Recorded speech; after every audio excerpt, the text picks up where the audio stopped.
Hello, everyone.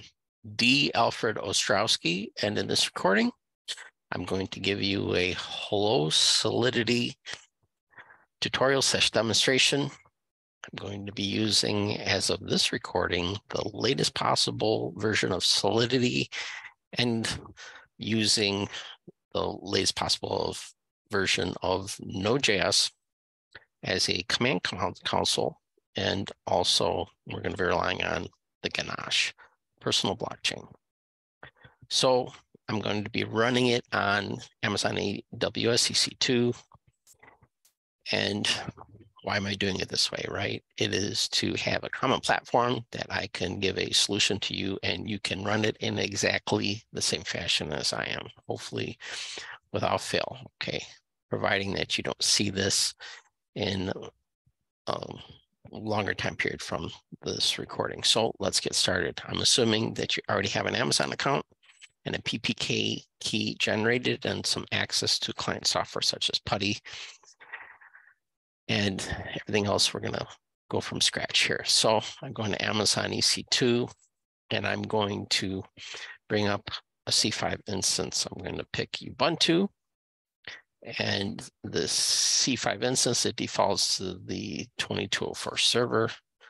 Can't use T2 micro. It would be nice, but with Ganache, I get memory problems. Okay, so I have to run a little more powerful instance, and the C5 large works pretty good for me. You might want to try perhaps something a little bit smaller. For me, for what I use it for, this suits it fine.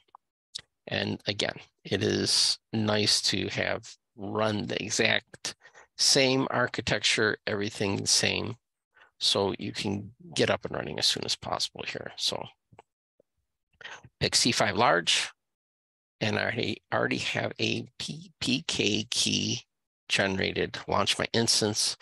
I'm going to grab that IP. I'm going to generate two terminals, one to run my personal blockchain and one to run Node.js. And I'm just going to do everything from the Node.js console. I'm going to bring in a Solidity smart contract and execute everything directly from the command console.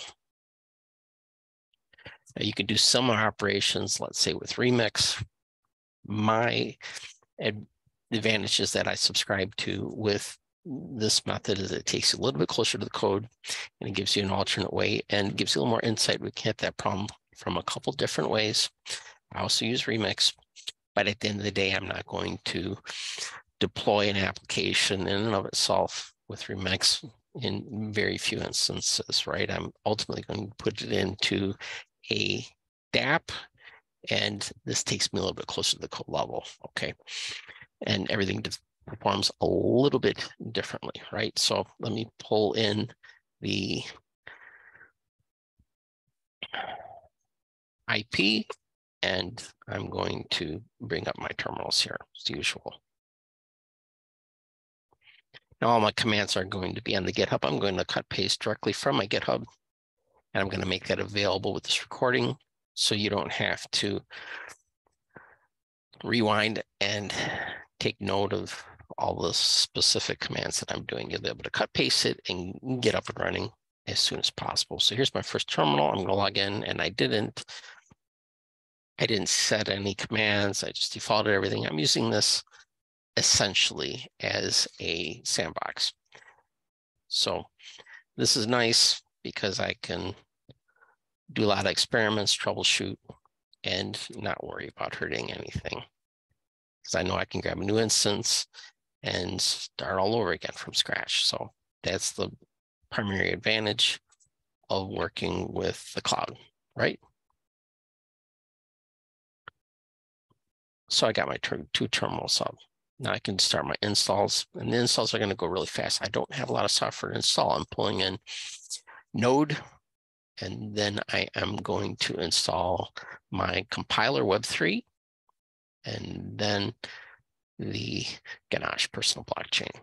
So I do a sudo apt-get update. That's just a prerequisite command. It's going to prepare for the installs that are coming up. Now, another advantage of C5, it runs really fast, so I don't have to wait for these commands. I'm pulling down a version of Node 18, And I can't do, if I did a just install the node without bringing it down like that, I wouldn't get the latest version. So this gives me a much more current version of Node. I'm setting up the setup script, and then following that, I'm going to do the install of Node.js. I default everything with these installs as well. Almost done. Bear with me. This is almost complete. Now it didn't do this prior, but it's asked me to start research services. I just said okay, and I'm good to go. Now I'm going to install Web3 and Solidity 8.19. There's a slightly new version of this recording at 22. That gave me some problems with the compile command. So I backed it off to 19, and this gives me the perfect compromise of a much more updated version of Solidity. It still works. Okay, that's the most important thing, right? At least on this architecture. So npm install Ganache CLI, and that's up and running. So let's put in a smart contract. I'm going to use the VI editor, and I'm just going to cut paste it in. So I might use a more expansive environment, but here I'm not doing a lot of editing. I'm not doing a lot of typing, so I don't really need auto-completion and a lot of the capabilities. And this suits my needs fine because VI is already there. I don't have to go through the installation of that. And again, we're starting from a clean slate here. So just to take a quick look at this program, right? A couple things to be careful about. If you play with a different version of Solidity, you're going to, especially if you're doing console commands, you're going to make sure that you have exactly the same version. Okay, this can give you some problems, especially with these later versions. So Solidity overall, if you have any familiarity with the syntax of any C-based language, let's say C, C++, C#, Java, JavaScript, okay, it's following a pretty similar syntax. Okay, I define a contract with the reserved word contract. I define it as hello, and also name the file hello.sol if you didn't notice. And I have one major piece of public data. It's a string. I'm calling it stored data. Okay, I'm going to generate an event, and I'm just kind of left this. I'm not really relying on it at this point, but events allow me to support functionality such as generating messages to a log. Okay, so you can consider it as such as almost logging messages, and you can emit those events. I have two functions, a set get, just going to read and write appropriately to that public data. Here I have to define it as memory. I'm going to pass in a string. I'm identifying it as my text. I'm identifying this as a public method. I'm going to make the assignment to store data and emit that message to support a potential logging functionality. And then I have a get, simply going to return that message, return stored data. That's it. That's my smart contract. It's a great starting point. You can obviously use more extensive smart contracts. This is a good starting point, and you can run assertion testing from the console and do a lot of interesting experiments to widen your understanding of Solidity and the dynamics that are involved bringing these smart contracts to a fully implemented decentralized application. Okay, so let me start Ganache. Before I do that, I'm going to grab my DNS. Okay, some of the extra items that I have to be concerned about when I'm using DNS. So I'm just going to stage it off screen, off the terminal here. And I have a command set up again. You're obviously going to change this to suit your own DNS. I'm going to store it in a further, next command, I'm going to reference it from the console.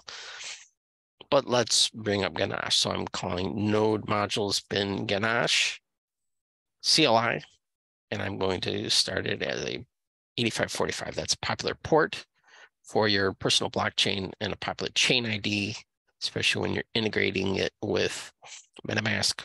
is 5777. And then I have -H, DNS, make sure you leave the -H in there because it may complete, but not run appropriately, right? So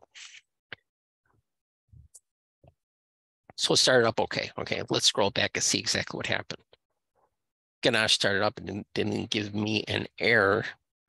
And it's my personal blockchain. I have 10 accounts with 100 fake ETH that I can play around with locally. In this case, on my instance on the Amazon EC2, right? And I have 10 accounts of 100 ETH and the private keys if I needed that. Okay, if you see any of my more advanced videos with forking, private keys can come in handy if you're doing some type of manipulation with that. And at the end of it, it gives me extra messages here. And then at the end of the day, it's actively listening. It's set up as a server, right? It's going to listen for clients to communicate with that. So let me run my client now, right? Now I have my second terminal. And now I can run my node.js. I already defined it. I'm going to run this from the command console. And now I'm ready to run commands against my personal blockchain, right? So the first thing I want to do is pull in my Web3 library. And I have to play a little around with the syntax here. For these later versions, I can't pull it in the same fashion. I have to add this qualifier here for the later version of Web3. Next, I am going to pull in the definition of Web3, specifying the DNS of my EC2 instance, right? And the 8545. So pull that in.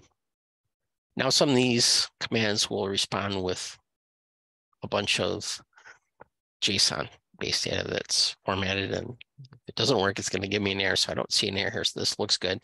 It gives me a JSON-based definition, and it gives me a lot of power from the command line, or I can test out ideas that I might want to implement in a decentralized application, parsing this data. So all that can be parsed with standard JSON-based parsing, right?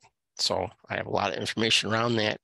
And again, this gives you a little more insight. It gives you more data to work with than just an abstract environment such as Remix. Okay, so this is a nice complement to that. I'm going to pull in the Solidity compiler to require the sol LC, and I'm going to assign that to Solidity. That looked appropriate. Now I'm going to assign my file name flow.sol to just contract file. And I'm going to read that in using a read file sync JavaScript command. And I'm going to convert it to string. So I can take content, and there is the program that we just reviewed in the editor. Next, I have to use a new command compared to earlier versions of this implementation. I am going to define some input JSON, and I'm going to generate a JSON-based definition for that compiler, which these later versions are requiring. And I pull this off of Stack Overflow. I'll put those references to GitHub. You want a little more information as to why these changes are implemented and why we need to define it in this fashion, okay? So now I can invoke my Solidity compiler and actually do a compile. And I'm going to call JSON stringify on that input, and it's going to be passed into compile. So it looked appropriate. Let's just take a look at compile. And here's the beauty again, working in the command interface. I can take a look at all that information that's being passed back. And if nothing else, just get a lot more insight of exactly what's being passed in those commands. So here I have a JSON-based definition, the output, and I have all the related information that I'm going to I can essentially parse out of that if I need to, including the bytecode that you see here. So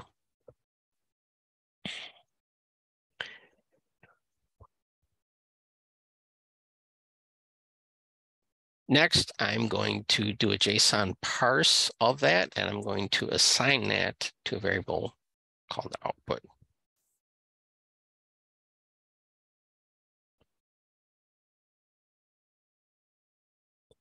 Now I can pull some more specific pieces of information. I'm going to pull up the ABI, and we can take a look at that. The ABI is a JSON-based definition of that smart contract. And you can see right here, it's basically saying through the JSON base, I have an event, and I have the get and set methods, and a single variable that's being stored.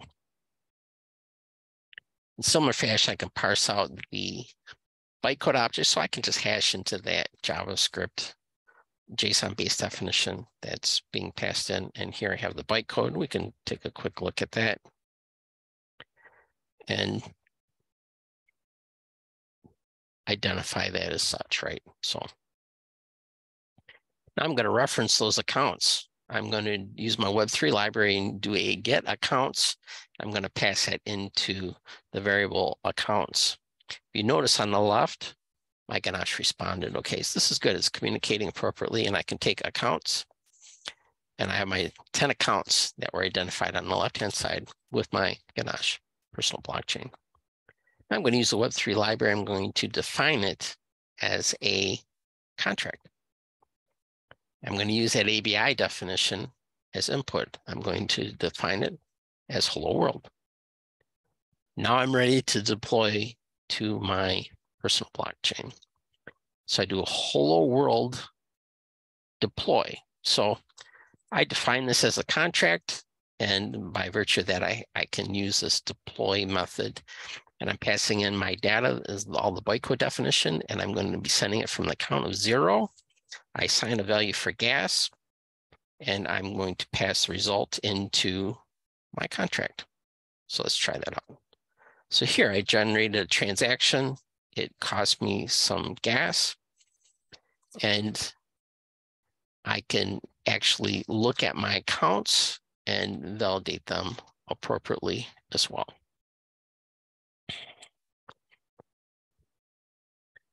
In fact, let me do that. Let me grab that command.